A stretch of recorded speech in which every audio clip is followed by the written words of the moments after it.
يلا يا منير.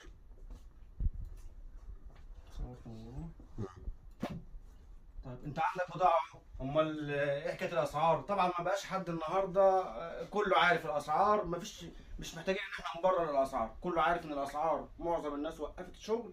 احنا اجازة يوم الجمعة، السبت، الحد هنشتغل ان شاء الله يوم الاثنين لغاية ما الاسعار تستقر ونعرف الاسعار ماشية ازاي. مش هينفع ان انا اكون قايل لك ب 1700 واجي اقول لك ب 2000 جنيه، لا انا اظلمك ولا اظلم الشركة. تمام؟ لما نرجع باذن الرحمن في شغل ان شاء الله موجود كتير. تعالى يا هشام كده. اول شغل هنعرضه باذن الرحمن هيكون ال 27 بوصه الاي بي اس الفريمليس الدل 75 هرتز، اي بي اس فريمليس 75 هرتز. دي 4 مللي دي 5 مللي بتوع استجابه.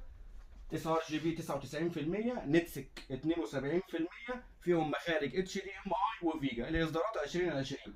دول بقى انا كنت قايل اصلا 4 ونص 4 750، الله اعلم يبقى سعرهم زي ما هو، سعرهم هيزيد والله ما عارف. لان انا جالي منها كميه صورتها، وامبارح جابوا لي منها كميه تاني. يعني انا امبارح جالي 30، اول امبارح جالي 30 واحتمال يجي منها تاني. فان شاء الله الرحمن ممكن يكون في منها حوالي 100 شاشه من الموديلات ديت، وكلهم بفضل الله كسر زيرو يعتبر ما اشتغلوش. الاسعار باذن الرحمن الاكيده هيكون يوم الاثنين.